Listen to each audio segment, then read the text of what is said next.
नमस्कार। एकता शान्ति र संस्कारको संवाहक कालिका एचडीमा तपाईँलाई स्वागत छ। म सुनिल पराजुली। कालिका समाचार सुरु गरौँ प्रमुख समाचारका शीर्षकहरूबाट।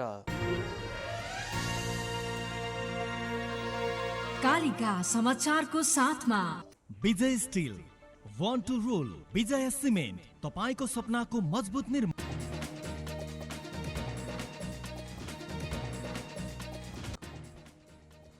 सत्तारूढ नेकपाको आजको सचिवालय बैठक बुधबार पुनः बस्ने गरी सम्पन्न। दुवै अध्यक्षका प्रस्तावमाथि छलफल सुरु। आज नेपालमा 1304 जना कोरोना संक्रमित थपिए, 2073 जना संक्रमण मुक्त। उत्तर कोरियाली नेता किमले चिनिया खोप लगाएको अमेरिकी विज्ञको दावी। लेखमा 2 जना अपरिचित जापानी गोप्य स्रोत समेत उल्लेख। र UEFA च्याम्पियन्स लिगको नकआउट चरणमा आज राति बायर्न म्युनिख र एथलेटिकको मड्रिड बीच खेल हुने।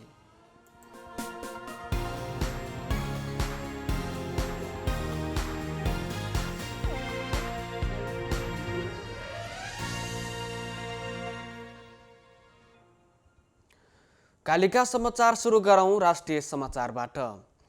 सत्तारूढ नेकपाको सचिवालय बैठक बुधबार पुनः बस्ने गरी सकिएको छ। मङ्गलबार प्रधानमन्त्रीको सरकारी निवास बालुवाटारमा बसेको बैठकमा दुवै अध्यक्षका प्रस्तावमाथि छलफल सुरुवात भएकोले बुधबार फेरि बालुवाटारमै बैठक बस्ने प्रवक्ता नारायण काजी श्रेष्ठले बताउनु भएको छ। बालुवाटारमा मङ्गलबार बसेको नेकपा सचिवालय बैठक आजको बैठकमा कार्तिक 28मा कार्यकारी अध्यक्ष पुष्पकमल दाहालले पेश गरेको प्रस्ताव र त्यसको जवाफमा मक्सिर 13 गते प्रधानमन्त्री एवं अध्यक्ष केपी शर्मा ओलीले पेश गरेको प्रस्तावमाथि नेताहरूले आफ्नो आफ्नो धारणा राख्नु भएको थियो। प्रवक्ता श्रेष्ठले दुवै प्रस्तावमाथि औपचारिक रूपमा छलफल पनि गर्ने र नेताहरूबीच अनौपचारिक संवादलाई पनि निरन्तरता दिने निष्कर्ष बैठकले निकालेको बताउनुभयो। आज 33औं विश्व एड्स दिवस एचआईभी नियन्त्रण तथा रोकथामको लागि विश्वव्यापी ऐक्यबद्धता तथा साझा जिम्मेवारी भन्ने नाराका साथ विश्वभर एड्स दिवस मनाइएको छ। नेपालमा 29,533 जना एचआईभी संक्रमित रहेको राष्ट्रिय एड्स तथा यौन रोग नियन्त्रण केन्द्रको तथ्याङ्कमा छ, जसमध्ये 60% पुरुष र 40% महिला छन्। बालबालिका र वयस्कको सङ्ख्या 19,410 छ। नेपालमा प्रतिवर्ष जोखिमयुक्त वर्ग 5% तथा सामान्य जनसङ्ख्यामा एचआईभी संक्रमणको दर 0.13% रहेको छ। सीमा जोडिएका तराईका जिल्ला र सुदूरपश्चिम प्रदेशका एचआईभी संक्रमितको सङ्ख्या धेरै रहेको केन्द्रले जनाएको छ। राष्ट्रिय सभा अन्तर्गतको राष्ट्रिय सरोकार तथा समन्वय समितिले राष्ट्रिय गौरवका आयोजनाहरूमा कोभिडको असर सम्बन्धी अध्ययन गर्न उपसमिति गठन गर्ने भएको छ। समितिको मङ्गलबार बसेको बैठकमा राष्ट्रिय गौरवका आयोजनाहरूमा कोभिडले पारेको असर सम्बन्धमा स्थलगत रूपमा अनुगमन गरी अध्ययन गरेर सरकारलाई उपयुक्त सुझाव दिन उपसमिति गठन गर्ने निर्णय भएको हो। समिति सभापति दिलकुमारी राहुल थापाले राष्ट्रिय गौरवका आयोजनाहरूको स्थलगत अनुगमन गर्ने, सरकारवाला पक्षसँग छलफल गर्ने र सरकारलाई निर्देशन एवं सुझाव दिने गरी उपसमिति गठन गरेर समितिका क्रियाकलापलाई अगाडि बढाउने निर्णय भएको बताउनुभयो। कोभिडको संक्रमणको जोखिमका कारण समितिका नियमित बैठकहरू प्रभावित भएको र अबदेखि बैठकलाई निरन्तरता दिनको लागि उपसमिति बनाएर काम गर्ने तयारी गरिएको सभापति रावलले बताउनुभयो। पछाडि परेको क्षेत्र, समुदाय, मानवाधिकारको सन्दर्भमा राष्ट्रिय सम्पदा, राष्ट्रिय सुरक्षा, विभिन्न सन्धि सम्झौता लगायतका विषयमा पनि समितिले छलफललाई अगाडि बढाउने गरी कार्ययोजना निर्माण गरिएको सभापति राहुलले बताउनु भएको छ।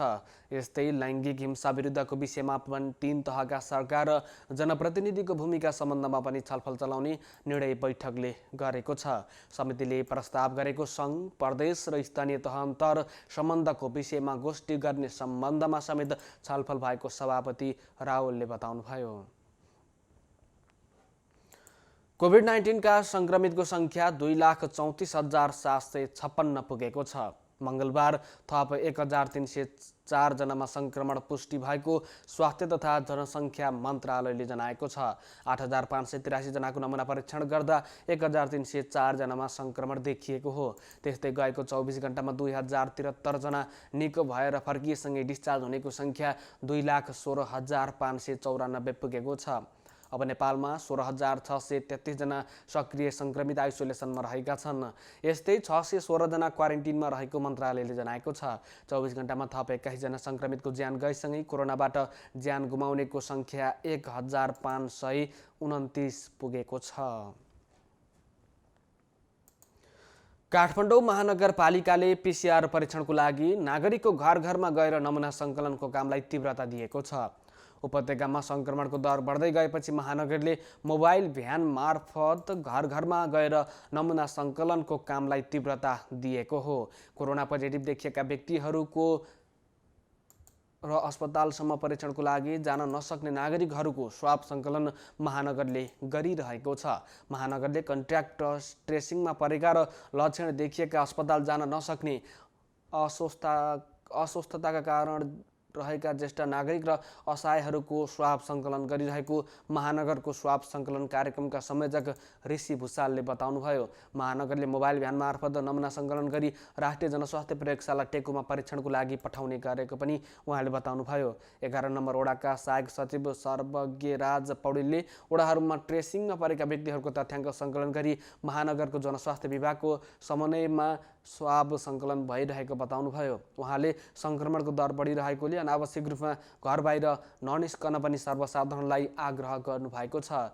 काठमाडौँमा दिनदिनै सङ्क्रमितको सङ्ख्या बढिरहेकोले महानगरपालिकाले निःशुल्क PCR परीक्षणको लागि नमुना सङ्कलनलाई तीव्रता दिएको हो। नेपाल उद्योग वाणिज्य महासङ्घले निर्यात व्यवसायलाई अर्थतन्त्रको इन्जिनको रूपमा विकास गर्ने गरी आफ्नो दृष्टिकोण तयार गर्ने भएको छ। महासङ्घका अध्यक्ष शेखर गोल्छाले अर्थतन्त्रको प्रमुख इन्जिनको रूपमा निर्यात क्षेत्रलाई विकास गर्ने गरी महासङ्घले आफ्नो दृष्टिकोण निर्माण गर्न लागेको बताउनु भएको छ। निर्यात व्यवसायी महासङ्घले नेपाल उद्योग वाणिज्य महासङ्घका नवनिर्वाचित पदाधिकारीहरूलाई बधाई एवं शुभकामना प्रदान गर्न मङ्गलबार आयोजना गरेको कार्यक्रममा बोल्दै अध्यक्ष गोल्छाले अबको 100 दिनभित्रमा स्पष्ट दृष्टिकोण ल्याउने बताउनु भएको छ। अहिले अर्थतन्त्रको इन्जिनको रूपमा रेमिट्यान्स मात्र रहेको र कुनै पनि बेला रेमिट्यान्समा कमी आउँदा देशको अर्थतन्त्र नै भत्किने सम्भावना भएकोले अर्को इन्जिनको रूपमा निर्यात क्षेत्रलाई प्रोत्साहन गरिने उहाँले बताउनुभयो। त्यसको लागि निर्यातजन्य उद्योग व्यवसायको कस्ट अफ फन्ड घटाउने विषयमा सरकारसँग महासङ्घले पहल गर्ने बताउनुभयो। निर्यात व्यवसायमा सरकारबाट इन्सेन्टिभ कम भएकोले पनि निर्यात प्रवर्धनमा समस्या देखिएको अध्यक्ष गोल्छाको भनाइ छ। कार्यक्रममा महासङ्घका वरिष्ठ उपाध्यक्ष चन्द्रप्रसाद ढकालले निर्यातलाई प्रवर्धन गर्न नसक्नुको कारण नीतिगत व्यवस्थामा भएको कमजोरी नै रहेको बताउनु भएको छ। अहिलेभन्दा 30 वर्ष पहिला नेपालको निर्यातको अवस्था आयातको तुलनामा धेरै नै राम्रो भएकोमा अहिले क्रमशः घट्दै गएकोले पनि समस्या देखिएको बताउनु भएको छ। त्यसैले महासङ्घले निर्यात प्रवर्धनको लागि नीतिगत सुधार गर्न सरकार समक्ष सक्रिय रूपमा माग राख्ने बताउनुभयो। कार्यक्रममा उद्योगी व्यवसायीहरूले महासङ्घको गरिमालाई तलमाथि राखेर उदाउँदो निजी क्षेत्रको शिर झुकाउने काम नगर्ने प्रतिबद्धता व्यक्त गर्नुभएको छ। निर्वाचन अगाडि भएका प्यानल निर्वाचनको नतिजासँगै समाप्त भएकोले पनि अब एक भएर समग्र निजी क्षेत्रको हितमा काम गर्ने उहाँको भनाइ छ। एकता शान्ति र संस्कारको संवाहक कालिका एचडीमा प्रसारित कालिका समाचारमा पालो भएको छ विज्ञापनको। तर त्यसभन्दा अगाडि प्रमुख समाचारका शीर्षकहरू। कालिका समाचारको साथमा विजय स्टिल, वान टु रोल, विजय सिमेन्ट, तपाईको सपनाको मजबुत निर्माण।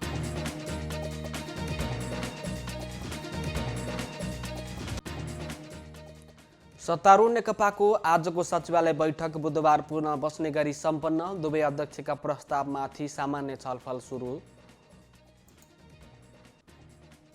आज नेपालमा 1304 कोरोना संक्रमित थपिए, 2073 जना संक्रमण मुक्त। उत्तर कोरियाली नेता किमले चिनिया खोप लगाएको अमेरिकी विज्ञको दावी। लेखमा 2 जना अपरिचित जापानी गोप्य स्रोत समेत उल्लेख। र UEFA च्याम्पियन्स लिगको नकआउट चरणमा आज राति बायर्न म्युनिख र एथलेटिकको माड्रिड बीच खेल हुने।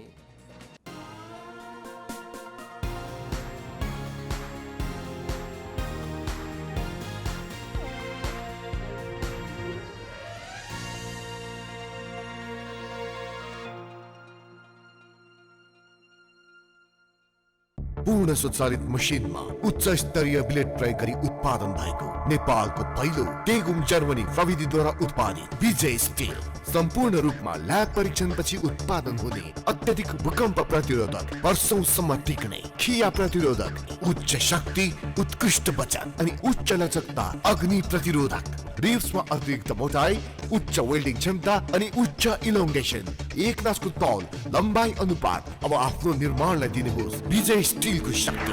विजय steel FE 500, FE 500D, Vijay steel, born to rule.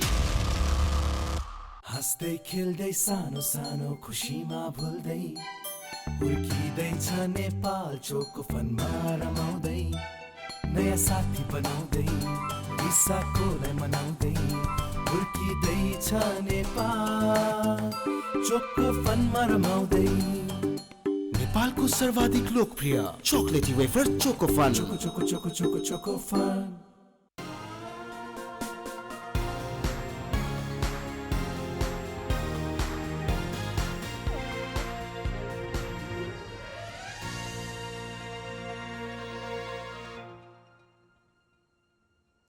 विज्ञापनपछि Kalika समाचारमा पुनः स्वागत छ। अब स्थानीय समाचार। चितवनमा थप 22 जनामा कोरोना संक्रमण पुष्टि भएको छ। भारतपुर अस्पतालको कोभिड प्रयोगशालामा 117 नमुना परीक्षण गर्दा नवलपरासीको 1 जना सहित 22 जनामा संक्रमण देखिएको हो। भरतपुर महानगरमा 18 जना, रत्नगरमा 13, 14मा 2 जना, खैरेनी 3मा 1 जनामा संक्रमण देखिएको हो। नवलपरासीको गैँडाकोट 5मा 1 जनामा संक्रमण देखिएको छ। अस्पतालले मङ्गलबार बिहान सार्वजनिक गरेको नतिजा अनुसार 14 गते सङ्कलित नमुना परीक्षण गरिएको हो। कालिका समाचारमा अब अर्थ समाचार।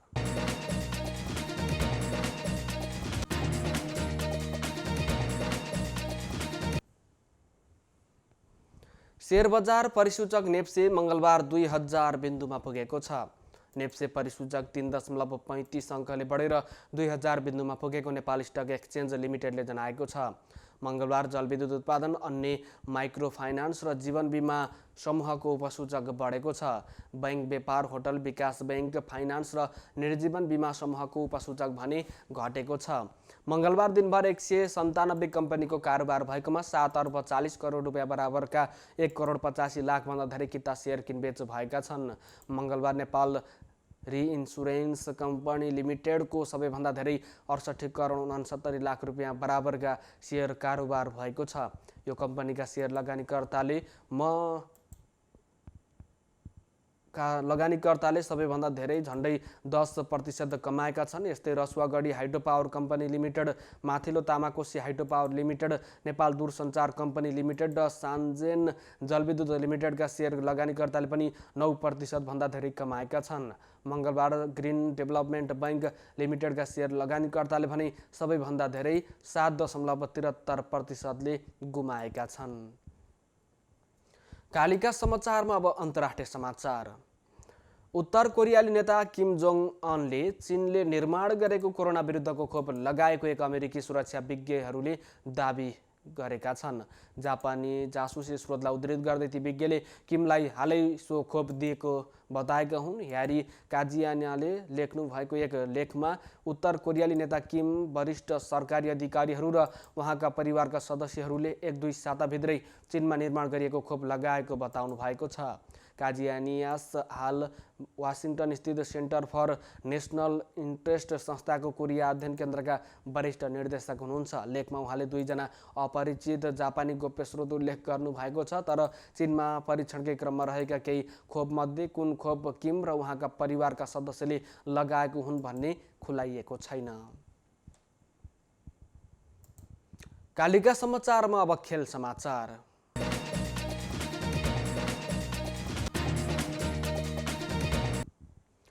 समूह एबाट UEFA च्याम्पियन्स लिगको नकआउट चरणमा स्थान बनाइसकेको जर्मन क्लब बायर्न म्युनिखले समूह चरणको 5औं राउन्डको खेलमा आज राति स्पेनिस क्लब एथलेटिको माड्रिडको भ्रमण गर्दैछ।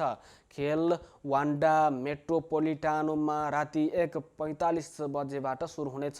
च्याम्पियन्स लिगको पछिल्लो 15 खेलमा अपराजित रहेको बारिन सोही जितको लयलाई निरन्तरता दिने दाउमा रहँदा एथलेटिकको बारिनको अपराजित यात्रामा पूर्णविराम लगाउने लक्ष्यमा मैदान उत्रनेछ। बारिनलाई पराजित गर्न सके एथलेटिकको अघिल्लो चरण पुग्ने सम्भावना बलियो रहनेछ।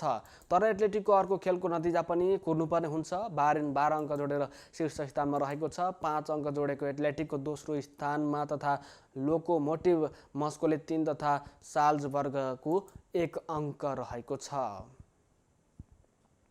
एकता, शान्ति र संस्कारको संवाहक कालिका एचडीमा प्रसारित कालिका समाचारको अन्त्यमा प्रमुख समाचारका शीर्षकहरू पुनः एकपटक।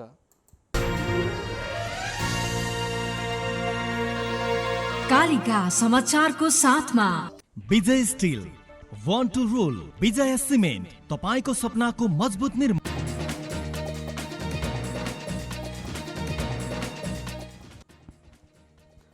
सत्तारूढ नेकपाको आजको सचिवालय बैठक बुधबार पुनः बस्ने गरी सम्पन्न। दुवै अध्यक्षका प्रस्तावमाथि सामान्य छलफल सुरु। आज नेपालमा 1304 जना कोरोना संक्रमित थपिए, 2073 जना संक्रमण मुक्त। उत्तर कोरियाली नेता किमले चिनिया खोप लगाएको अमेरिकी विज्ञको दावी। लेखमा 2 जना अपरिचित जापानी गोप्य स्रोत समेत उल्लेख। र UEFA च्याम्पियन्स लिगको नकआउट चरणमा आज राति बायर्न म्युनिख र एथलेटिकको म्याड्रिड बीच खेल हुने।